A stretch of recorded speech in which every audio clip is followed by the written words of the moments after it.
1 Pedro capítulo 2, versículo 4.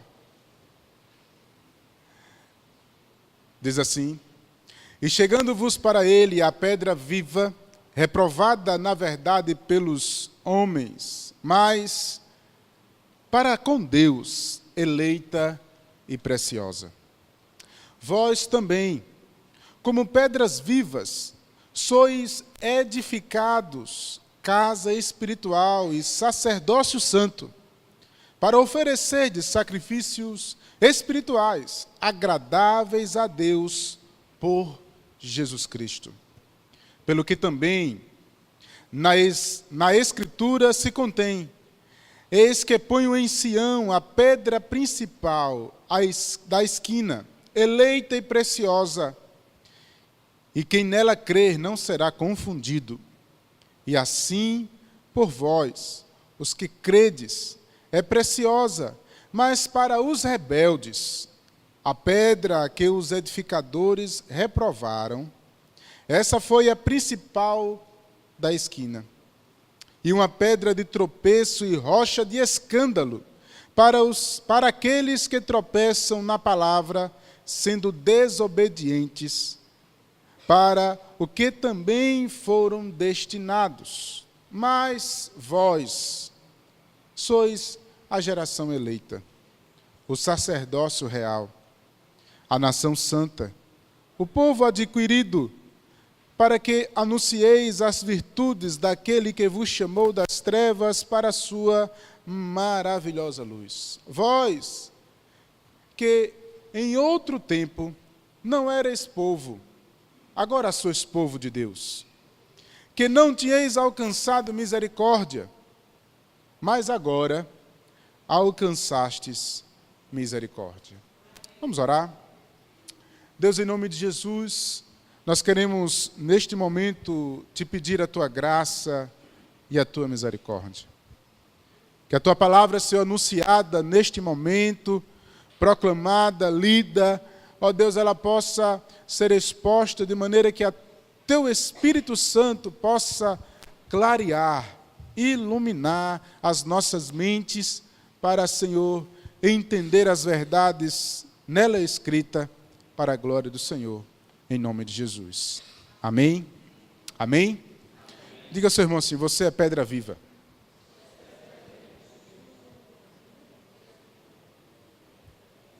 Palavra estranha? Alguém lhe chamar de pedra. Mas, irmãos, dando sequência à série O Culto Segundo Deus, nós iniciamos essa série fazendo a exposição do livro de Malaquias. E quando ministramos o livro de Malaquias, nós percebemos todos os artefatos do Antigo Testamento, percebemos toda uma nomenclatura que o Antigo Testamento tinha especialmente para a adoração, para o culto.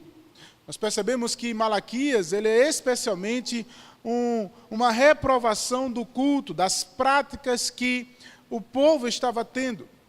Tentando relembrar um pouco do que nós ministramos, nós percebemos que Deus reprova o seu povo pelas suas práticas, pelas suas ofertas, pela liderança, pelo sacerdócio, pelo que eles estavam fazendo, até mesmo a sua ida ao templo e os dias que eles estavam guardando, nada do que deles estavam fazendo, a não ser alguns aspectos religiosos. Deus literalmente diz: eu não aceito.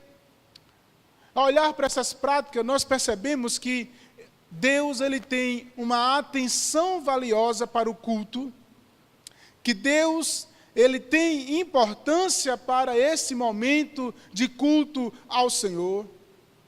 E porque Ele nos escolheu, Ele disse ao povo: eu continuo vos amando e quero que vocês continuem servindo a Deus, cultuando ao Senhor, mas de maneira certa. Dando continuidade um pouco à exposição, nós percebemos agora no Novo Testamento que tudo aquilo que foi proclamado em Malaquias foi agora aplicado em Cristo. E é exatamente isso que eu gostaria que hoje nós pudéssemos compreender. Aquilo que no passado era sombra, hoje é cumprido em Cristo. Aquilo que era pesado, hoje se torna leve em Cristo. Quando eu olho para esse texto, eu percebo o apóstolo Pedro ministrando para 5 igrejas da Ásia, onde esta igreja estava passando por diversas dificuldades, especialmente dificuldades de morte, pois eles estavam sendo perseguidos.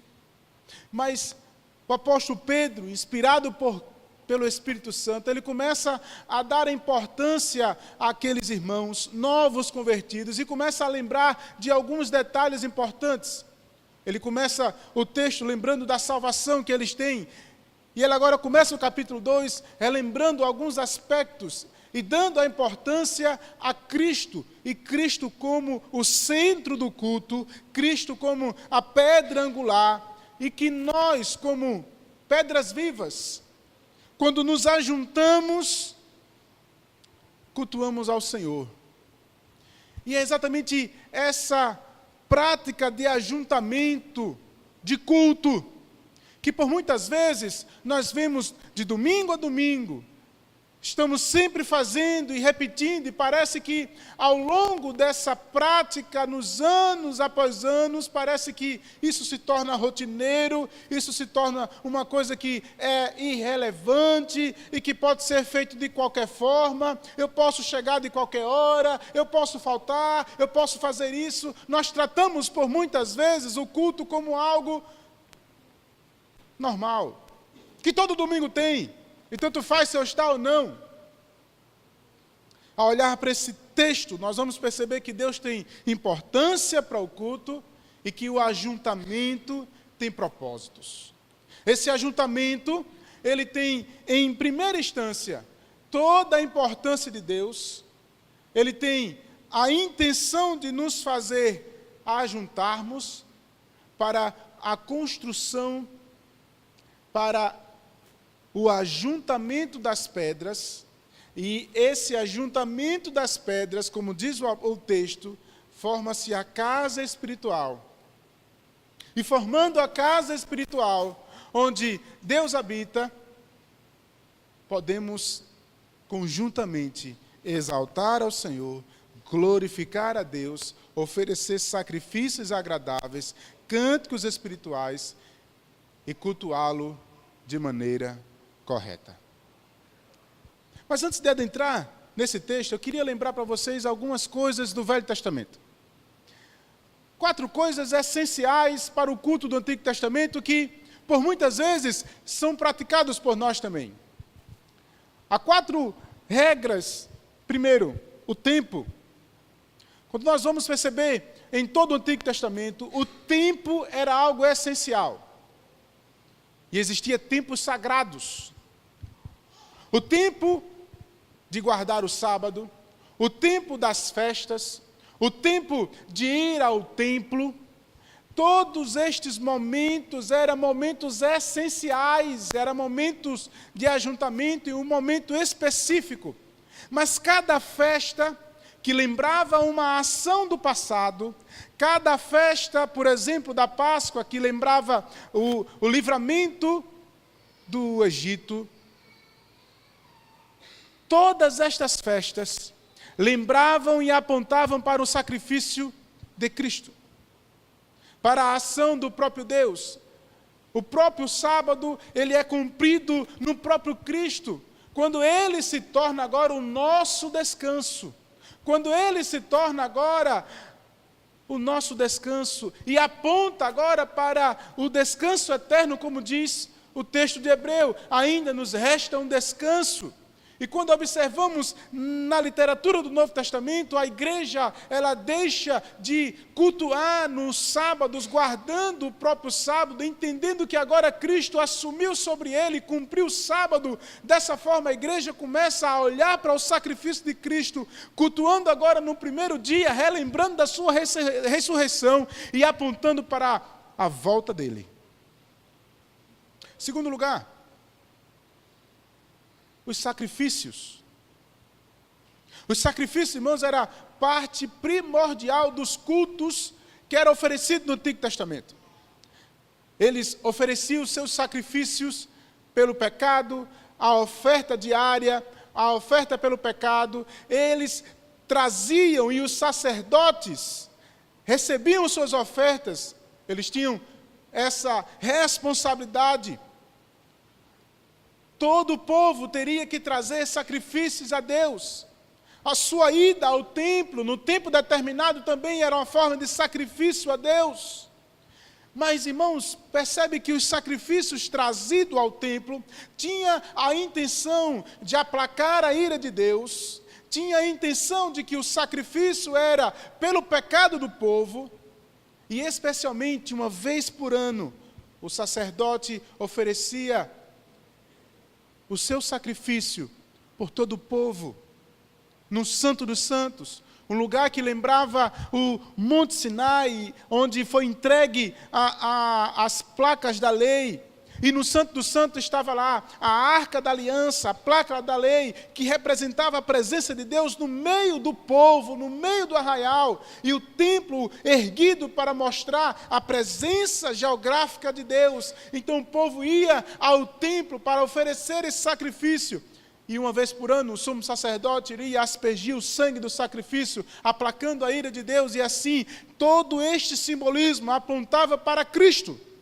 Onde Cristo cumpriu com o seu sacrifício, Ele morreu em nosso lugar, coisa que nós não poderíamos pagar de hipótese nenhuma. O Cristo, o Filho de Deus, veio ao mundo e pagou pelos nossos pecados. Ele foi o Cordeiro Pascual, Ele foi o sacrifício vivo, e é por isso que eu e você não podemos mais oferecer sacrifício de animais, porque o sacrifício e a ira de Deus, ela foi aplacada pelo próprio Filho. E quando Ele olha para nós, Ele não olha mais pelos nossos próprios pecados, Ele olha para mim e para você como alguém selado pelo sangue do Cordeiro Pascual.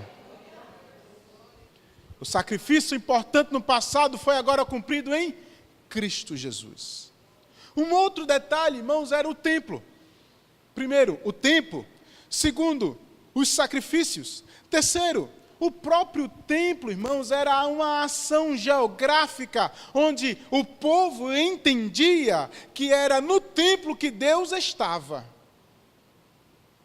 Por isso, toda uma ação de ir ao templo, por isso, todo um remanejamento do povo ir a Jerusalém. Por isso nós vemos os salmos, quando eles cantavam, dizendo, é bom ir à tua casa. Nós percebemos isso, eles indo à casa, porque o templo representava a presença de Deus no meio do povo.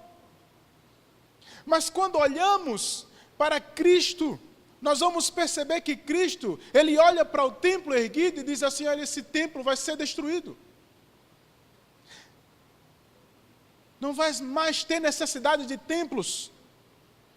Ele conversa com a mulher samaritana, como ministramos semana retrasada, e diz, não há mais necessidade de se ajuntar em Jerusalém ou em Gerezim. Nem vocês judeus, nem vocês samaritanos, porque haverá um tempo, já chegou esse tempo, em que os verdadeiros adoradores adorarão em espírito e em verdade. Ele se tornou o templo, Ele é agora a representação do próprio Deus na nossa vida, e por causa dele nos tornamos agora morada do Espírito Santo de Deus, e quando nos ajuntamos, nós nos tornamos agora, como diz o apóstolo Pedro, sabiamente escrito, nós nos ajuntamos como pedras vivas, e como pedras vivas, nós nos juntamos como edifício espiritual para glorificar a Deus.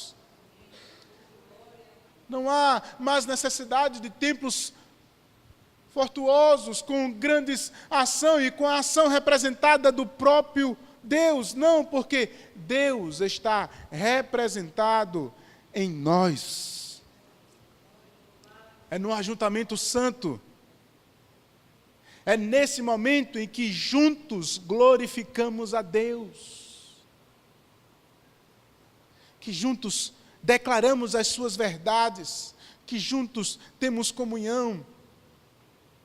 Isso é algo, irmãos, extremamente importante para nós entendermos. Por isso, alguns aspectos do passado foram cumpridos agora no Cristo. Pastor, entendi isso. O tempo, os sacrifícios, e o templo. Mas por último, irmãos, o último aspecto dessa adoração do Antigo Testamento é o princípio dos sacerdotes. Havia a necessidade de um mediador.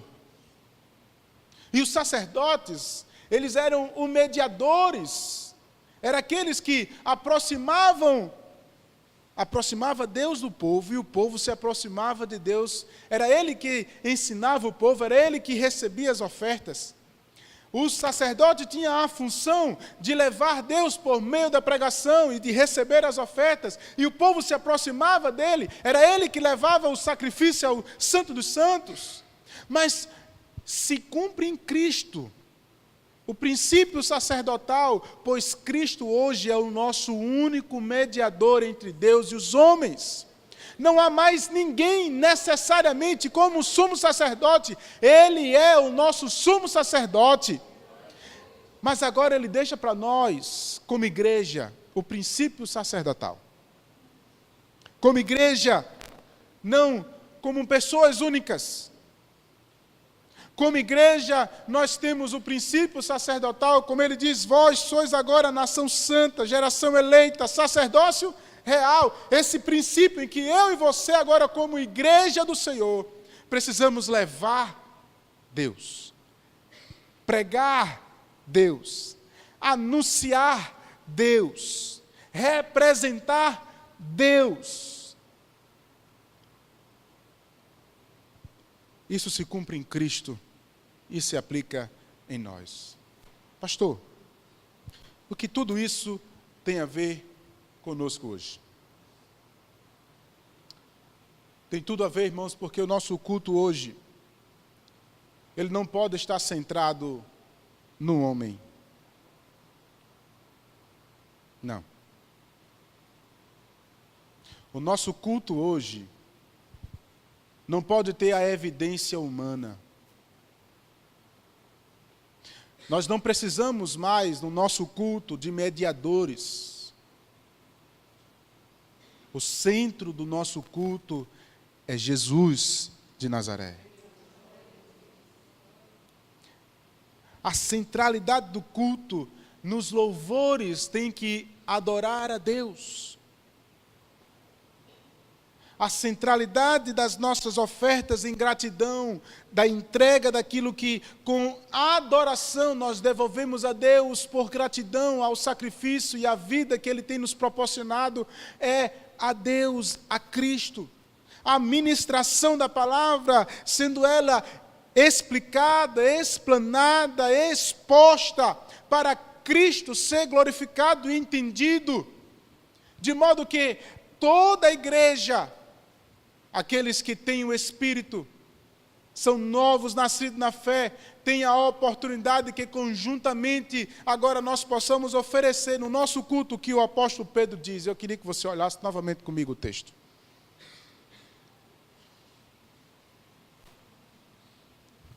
Verso 4 diz: chegando-vos para Ele, Cristo Jesus. Ele é o centro do nosso culto, aleluia.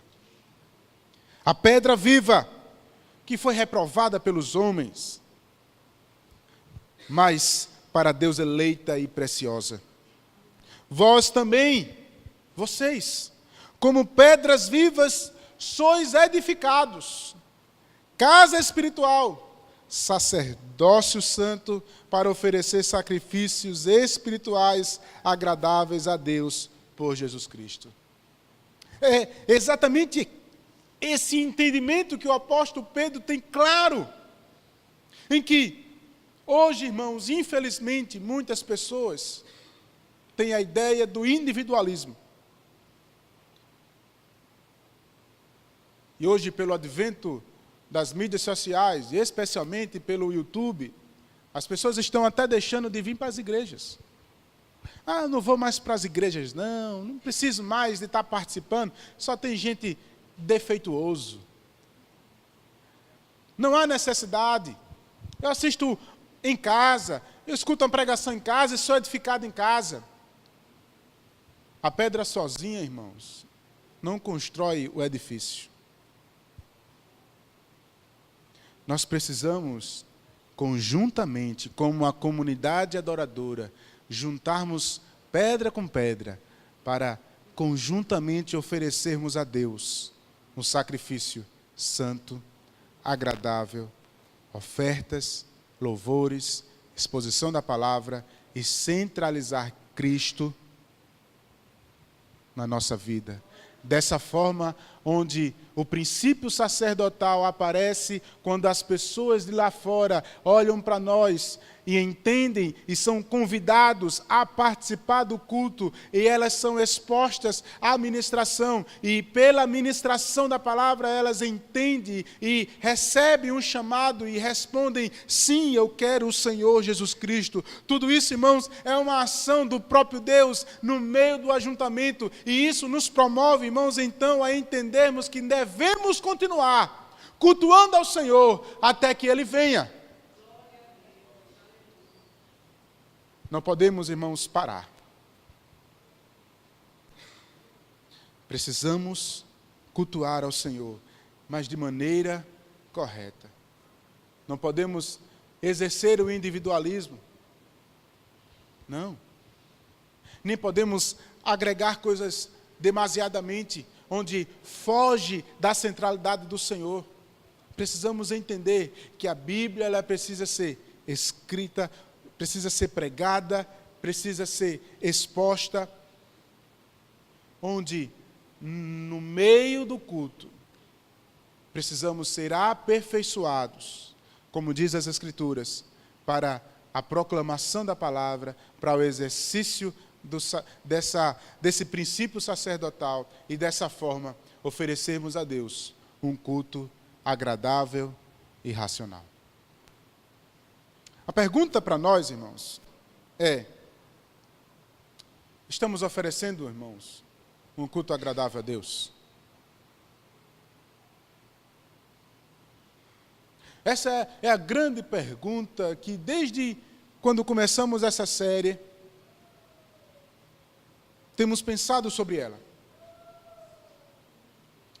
Temos oferecido um culto agradável a Deus? Quando nós percebemos ao longo do Antigo Testamento, no livro de Malaquias, Deus reprovando aquele culto. Quando percebemos no livro de 1 Coríntios, Deus dizendo, através do apóstolo Paulo: vocês se ajuntais, não para melhor, e sim para pior. Percebendo que o culto ali, até mesmo na ministração do sacramento da Santa Ceia, Deus não estava recebendo nem aceitando. Quando olhamos para esses nortes nas Escrituras, nós vamos perceber que hoje ainda existem cultos que Deus não aceita. Quando a evidência do culto não é Cristo, quando a ministração da palavra não é as Escrituras, quando o louvor não é para Ele, quando nós não o glorificamos como deveríamos glorificar, quando nós não somos edificados mutuamente, quando a intenção de vir por culto não é glorificá-lo.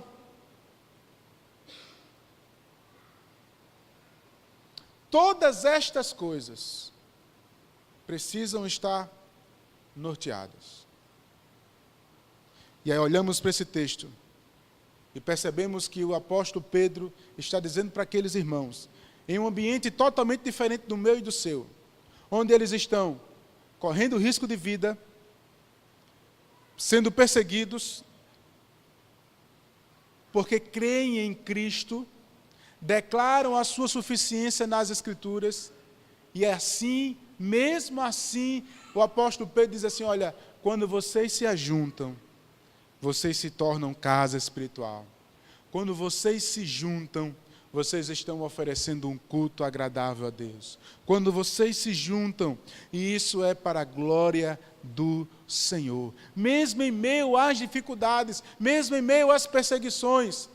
Uma grande realidade, irmãos, nos nossos dias hoje, é que se a igreja fosse perseguida, talvez as primeiras coisas que as pessoas deixassem de fazer fossem as reuniões.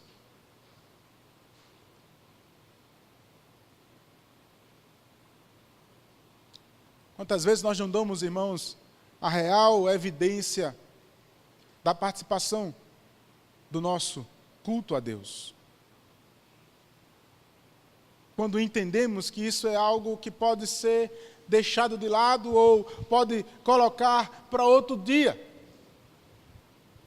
Quando eu percebo na narrativa do apóstolo, eu percebo que ele dá importância a esse ajuntamento, e não só o apóstolo Pedro, mas tantos outros. Quando nós percebemos que a igreja primitiva, e ao longo desses 2000 anos, nós percebemos a importância e a necessidade disso. Estamos hoje no final de outubro. Segunda-feira se comemora 500 anos da Reforma Protestante. Há 500 anos atrás, o culto estava todo distorciado, estava totalmente fora do padrão de Deus. Onde imagens estavam sendo colocadas nos cultos, onde a palavra estava sendo pregada em latim, onde a igreja não estava sendo edificada pela palavra, onde Cristo não era mais o centro do culto, onde o homem e o dinheiro estavam sendo a evidência. Eu não estou falando dos nossos dias. E percebemos que hoje, 500 anos depois, percebemos que essas mesmas práticas têm a tendência de voltar aos nossos cultos, onde as ministrações têm sido pregações de autoajuda, com o auxílio da psicologia, da autoanálise. Percebemos que o homem tem citado a evidência, e alguns estão chamando para si até o princípio sacerdotal do Antigo Testamento, onde ele agora se acha um mediador. Se não procurarmos fulano, eu não encontro Deus. Nós não podemos, irmãos, aceitar essas mentiras. Nós não podemos, irmãos, tratar o culto como no passado foi tratado. Pelo contrário, nós precisamos nos voltar para as Escrituras e nos levantar como igreja santa, uma igreja que glorifica, uma igreja que exalta, uma igreja que ora, uma igreja que proclama ao Senhor, uma igreja que evangeliza, uma igreja que está apta para fazer a vontade de Deus, uma igreja que está centrada no Cristo que morreu em nosso lugar, entendendo que nós não somos nada, miserável homem que somos, e nos voltamos para Ele, o autor da nossa vida, ao Todo-Poderoso, e por isso nos reunimos para glorificá-lo.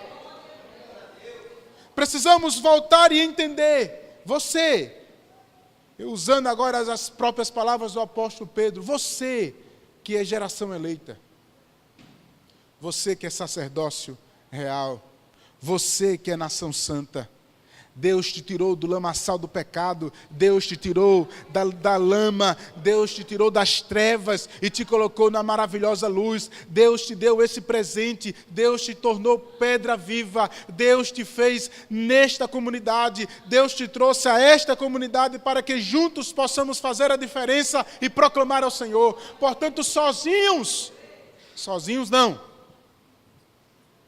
Individualmente, também não. Isso não quer dizer, irmãos, que você não pode adorar ao Senhor na sua casa, porque o princípio do tempo que atrapalhava o povo a adorar a Deus e pensava que era só no sábado e pensava que era só nas festas, hoje nós temos ainda esse princípio e pensamos que cultuar a Deus é só no domingo e especialmente no culto da noite. Não, nós cultuamos a Deus todos os dias, todos os momentos. Você vive um culto, mas esse ajuntamento é importante para juntos proclamarmos, exaltarmos, glorificarmos, sermos aperfeiçoados, levarmos Cristo, aproximarmos Cristo dos outros. Todas essas ênfases precisam ser entendidas e nós glorificarmos a Ele, porque Ele é o centro da nossa vida. Precisamos sempre, todos os dias, irmãos, nos alimentarmos com a palavra. Precisamos, irmãos, sim, exaltá-lo e glorificá-lo. Então não tem mais o fator tempo que atrapalha. Precisamos adorá-lo, glorificá-lo. Por isso, irmãos, eu quero convocar você que entende as verdades das Escrituras a se posicionar como uma comunidade adoradora, onde oferecemos um culto racional, onde pregamos o Cristo ressurreto, onde a Bíblia é a centralidade das nossas vidas, onde por ela somos guiados, mesmo quando vai de encontro às nossas próprias vontades. Por isso, há necessidade de nos corrigirmos. Por isso, a necessidade da liderança, de alguém que ensine as Escrituras e, ao mesmo tempo, exercite o exercício da disciplina, pois Deus disciplina quem ama. Não podemos, irmãos, ter uma comunidade que apenas é uma ação social. Hoje, a concepção de evangelho para alguns é o ajuntamento para a ação social. A ação social é importante, faz parte da nossa resposta em adoração a Deus. Nós proclamarmos isso faz parte do nosso serviço, porque Deus nos chamou para servir. Mas o nosso evangelho não é centrado no evangelho social. O nosso evangelho é centrado no Cristo que morreu no nosso lugar. E a nossa vida é norteada por esse Cristo que morreu no nosso lugar, quando reconhecemos que estávamos nas trevas, e nós, reconhecendo isso, entendemos e nos voltamos para Ele, e a nossa vida se torna uma vida de adorador, todo o tempo, todos os dias, todas as horas, cultuando a Ele, e nos ajuntamos para glorificá-lo, nos ajuntamos para servi-lo, nos ajuntamos para ajudar outros, nos ajuntamos para nos ajudar mutuamente, nos ajuntamos para fazer a obra missionária, nos ajuntamos para fazer glória e glória e glória ao Todo-Poderoso. Precisamos entender que o Senhor requer de nós esse esforço para continuarmos servindo, cultuando, glorificando e servindo. E assim oferecermos a Ele um culto racional, agradável e aceitável a Ele. E nesse momento, temos a oportunidade de dizer: Jesus morreu no seu lugar.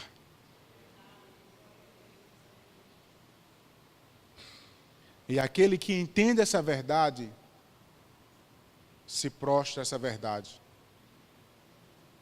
reconhece essa verdade e serve ao Deus dessa verdade.